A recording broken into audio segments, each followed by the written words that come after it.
Good morning, good evening, whenever you're watching this. My name's Freddie and welcome to the InProgress podcast.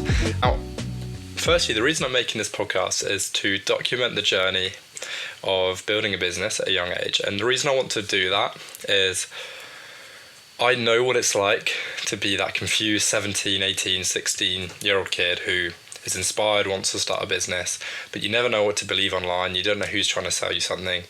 You don't know who's telling the truth. And you don't know who's got good intentions and who doesn't.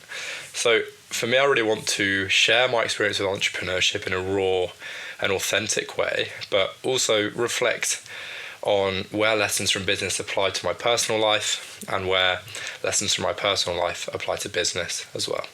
So firstly, forgive me as I've got some notes down here on my laptop. I haven't got it all locked up here just yet. So firstly, with regards to the name of the podcast, InProgress, I spent far too long wavering over what the name was going to be, but it does lead me to my number one lesson. And this is about detachment from outcomes and loving the process. It's really important to fall in love with the process. And I know it's cliche. You've heard this probably 10 times this week. But it's important to understand that there's no one destination where you're suddenly going to be satisfied, where contentment's suddenly going to hit, where you're suddenly going to feel this sort of rush of happiness that's going to stay with you forever. And there's probably no one point in your life where you're finally going to think, oh, okay, I'm successful, I'm done. You know, if you're driven, if you're ambitious, that point's probably not going to come. So there's just no point in even focusing on any outcome, you know. And it benefits us in a business perspective. You know, the guy who loves walking goes further than the guy who loves the destination. In business, if you're process driven, you're going to obsess over the little details. And obsessing over the little details is what gets you ahead of the competition. Is what gives you a USP, right? So be process driven, man. And, you know, in the long run, this is beneficial. And I'm going to talk about thinking long term later. But, you know, maybe in the short term, the guy rushes to get 10k a month. That's his shiny outcome. He might beat you on a 12-month time scale. He might be on an 18-month time scale.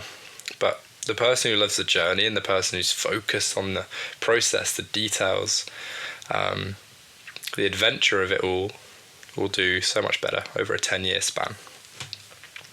So rather than me just telling you this, I'm going to talk about some ways that I found have helped me to actually focus on the process.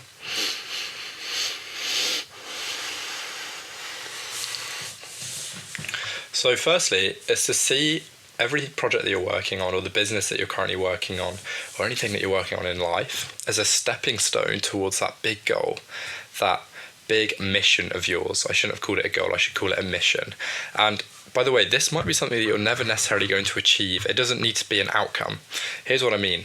I want to build a non-profit organisation one day. I'd also love to have a massive agency which is providing awesome jobs to my team members, and we have a great culture and we're producing banging work. That's another sort of mission of mine. I also care about the education system. So these are all areas I know I'd like to impact and I know I'd like to influence in a certain way. But right now, the business that I'm working on is a growth operating agency.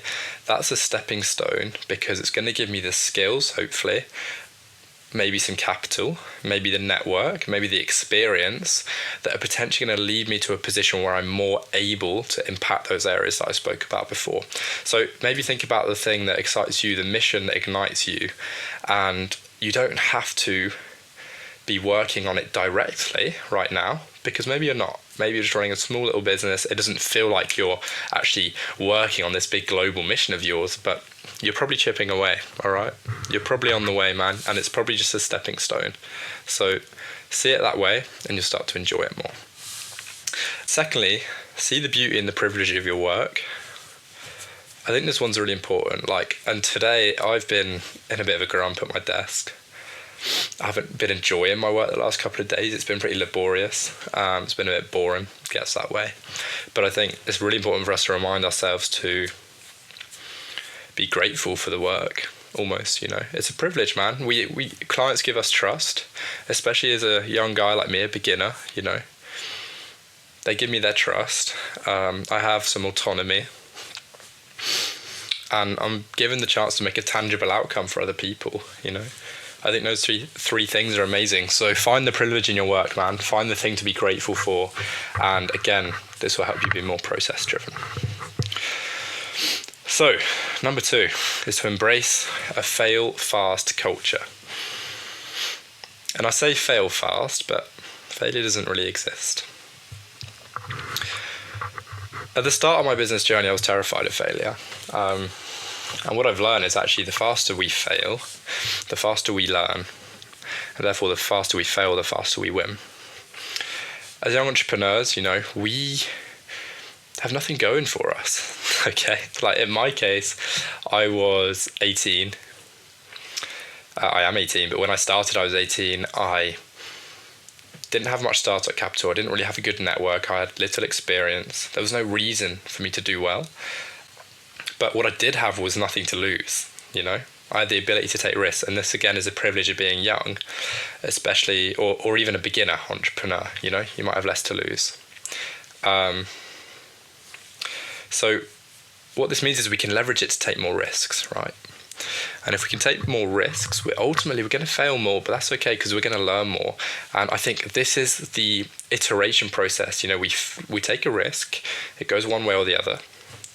Either we get great rewards, we fail, but then we iterate and we learn. And what's awesome about this is it just accelerates our progress at the start. And I think this is why people say, you know, beginner's gains in the gym. I know that's much more scientific, but beginners' gains in anything, beginners often progress at a faster rate than experts, because first of all, for them to get from 0 to 10 in terms of knowledge, you know, that takes less. Because for them to get from 0 to 5 in terms of knowledge takes less than for an expert to get from 8 to 10, you know? And I think it sets us up for that. But I think we can make the growth compound, and it sets us up for that exponential growth that we get in the future. Third point, and I had to remind myself of this probably 5 minutes ago, is that no one cares. I got a bit, you know, second guessy about recording this episode. What will people say? What will people think? Why would you guys want to listen to me? Kind of thing. Which might be true, but that's okay. But yeah, no one cares. And it sounds harsh. It does partly mean that no one's coming to save you. And from a business perspective, it does highlight how we have to take responsibility for everything. Radical responsibility. But what it also highlights in a more reassuring way is that no one cares what you're doing. No one's looking at you. No one's judging you.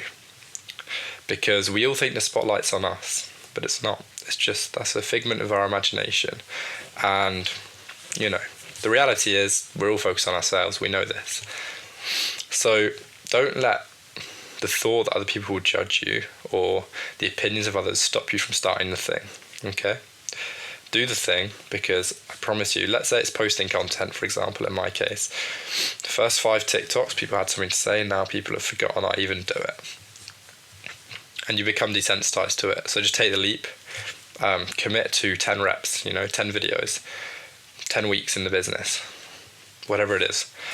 And I promise you, by that point, you'll be desensitized to what people have said. So take the leap. It's much easier said than done, and it is really just that first step. I promise you. And it does creep back in sometimes, but you get much better at dealing with it. So I'm just going to have a glass of water here.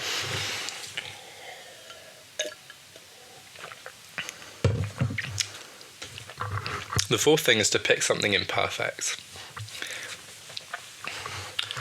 Perfect path doesn't exist, I've always struggled with this myself. I've always been a huge over-analyzer when it comes to business decisions or just life decisions in general. And I've always been someone who plans very far ahead, and I try and plan every potential outcome, every potential decision I would make, what each path would lead me to. I think that's a whole nother issue, but it's pointless. It is definitely pointless. And it kind of comes back to the previous fail fast frame, because sometimes the way to make a decision is actually just to try something. It's really easy to overanalyze in theory, but we don't actually have any practical data to work off of. I think ultimately, try not to overanalyze. Commit to the thing, commit to the business, commit to the relationship, commit to the friendship, commit to the plans. I think action solves confusion, so do the thing.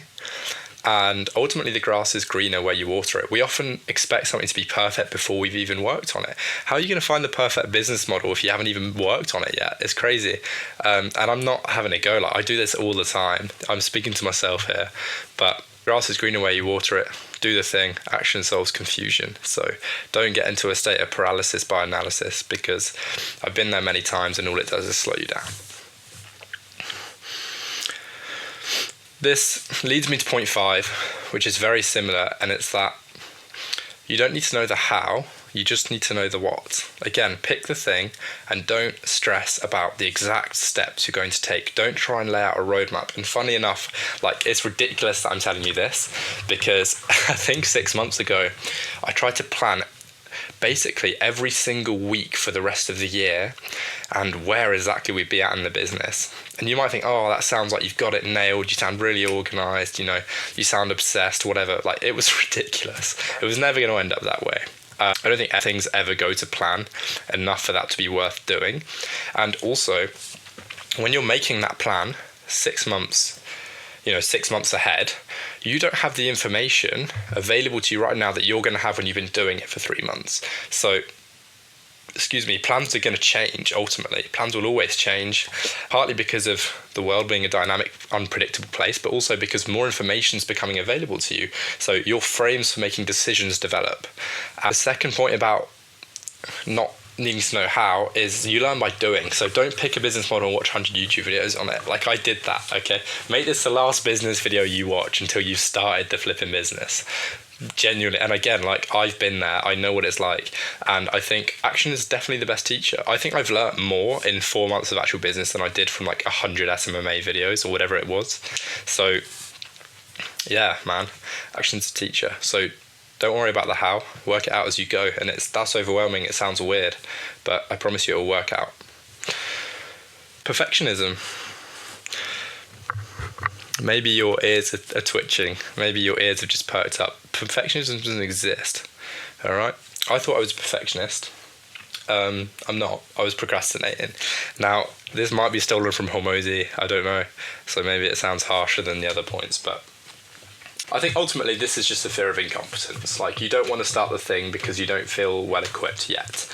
And therefore, you're again trying to overplan and overcompensate. Or if it's something that you've already done, you feel like you haven't done it to a good enough standard, so you just keep dragging it out. Now, this is really difficult. We have to have high standards, especially when someone's paying for work that you're doing. But ultimately, I think perfectionism often results in us either waiting to start something because we're waiting for the perfect time, right, which will never come, or it delays us from moving on from things because we're trying to fix things constantly that aren't really actually broken. And it is tough. So all I would say is you're capable of more than you think. And your job is to prove that to yourself. Okay? And the way you do that is just by putting things into practice. And this is all coming back to the stopping over planning things. I think this episode will be useful for someone who's a bit on the fence or who's been thinking for a while, maybe procrastinating without realizing about whether to start a project, business, job, relationship, whatever. Hopefully it'll apply. Good stuff. Okay, we're back in action. Cool, apologies, just getting some water. I actually just moved this lamp because I realised it was splitting my face in half. So yeah, maybe a lighting improvement as well. But number 8 is one of my favourite points, and it's that the work works on you more than you work on it. It's a vessel for personal development. What I mean by this is that your business and your life are a reflection of each other, and therefore they kind of have a mutual relationship, all right? I want to go over this in detail in a whole episode, I think, because it's really interesting. But a few examples, in relationships, let's say, personal relationships and business relationships, you need emotional intelligence, you need trust, you need communication skills. And when you improve those skills in one domain, they're going to improve your relationships in the other, right? To scale successfully, you need systems, you need organization. And I'll probably do a whole nother episode on systems as well. But if your personal life is really disordered, if your room or your office is a mess, it's quite unlikely that your internal systems within the business are going to be really nailed and dialed in as well. So this is something I have to remind myself of. You might think certain things are insignificant, but this is where the little things do count because they carry over. And it's not about trying to be perfect, but it's just about realizing where certain things are important. And also it does allow us to switch the frame of the work, because like sometimes the work gets boring. Sometimes there's work you really don't want to do, and sometimes I'm not quite disciplined enough to just do it. But what does help me is reminding myself that this is going to improve me as a person. It's going to improve my character, because whatever I work on in the business is going to carry over. They're skills and they're transferable, which is awesome. So that's why I love this point. It's useful in multiple ways. And then one more example as well is control. Like, it really teaches you, business really teaches you that you have to focus on the controllables. We can't be reactionary. We have to find peace in the things that we could not have prevented, but take the opportunity and the responsibility to learn from those situations. It is a responsibility, because it's a responsibility to focus on what you can control, to fix it, but also to grow through it. So I think all these things are lessons that are transferable and can be applied in many different situations, which is really cool. So number 9, it's an emotional cycle. I don't know whether that's just me. I think it is an emotional cycle for most people. Obviously, people deal with that differently. But I've come to accept it, man. Like the first probably 2 months in business, I was stressed out of my mind. It was insane. I was being horrible to everyone around me because I was just so stressed. I could never be present, and I could hardly step away from the screen, but not from a place of like ultimate discipline, mega focus. It was from a place of fear and lack and stress. But look, ultimately there are going to be days, and there are days where heads in your hands, you don't know if it's going to work, you don't know why you even bothered starting it, you think it's ridiculous, you don't even know where you're going with it, and then the next day you feel on top of the world and you feel like you're going to be the next Steve Jobs. But you get what I'm saying, okay? And I think, like, don't judge it, man. Don't try and dissect it. Just let it be. I think it is natural, because there's lots of ups and downs in business. So what I tend to do now is just label it. Like, I just say, okay, today I feel like this, But then what I go on to do is actually challenge the beliefs. So if I'm having one of those off days, I'm going to challenge the limiting beliefs that are cropping up, and I'll challenge the self-doubt that's cropping up. And sometimes it's tough, but a really good way is just to write it down. Write down things that suggest those beliefs are not true, and remind yourself of your mission and why you started in the first place. Oh, and the last point on that, learn what you can do that actually feels like a release, because I think for me, a lot of the emotions come up when I'm not exercising and I'm not actually doing things outside of business, all right? And this is going to lead me on to point 10, but this is where an element of balance is important. You need releases, okay? Whatever your view on balance is, you need releases, whether that's exercising, socializing, just things that release certain emotions, and then I think that stabilizes the cycle a little bit. Point number 10, again, balance. And I think this is purely dependent on your goals, man. It's purely dependent on your goals. Like, if you want to be an absolute serial mega, like the next Hormozy, lock yourself in a room for 14 hours a day, but that's because you love it and that's what you care about and that's what fuels you, like, sweet, I'm not going to tell you how to live your life. For me personally, I'm not really that type of person. I enjoy my work and I can work decent hours, but not quite to that extent. Like, he's built different. So, if it's 6 hours a day you want to work, fine, but use those hours well, be focused, find out how you can be efficient, get the most out of them. And don't let someone tell you that you're not allowed to see your friends or do anything else apart from work if you start a business, and that you're not allowed to have a relationship, and that you need to cut off everyone. It's not realistic, man. But my intention here is to be realistic. I don't think that's realistic, especially as like a teenager. especially as a young person. In fact, it's not realistic for anyone. Think about what you value, because if human interaction and human connection and relationships and time with your mates and exercise, whatever you value, right? If you value it to a certain extent, you're going to spend time on it, and that's okay. And I think this is where we have to learn to be really efficient, and this is where productivity, it's more about getting the most out of the time that you do spend at the desk, because there's days where I've worked 12 hours and I've just sat there on my phone. Not literally, but it's really unfocused work. Like, I'll keep picking up my phone and scrolling, and I might as well have just been doing something else. So I think a lot of people say they don't have balance, but then their work isn't actually focused.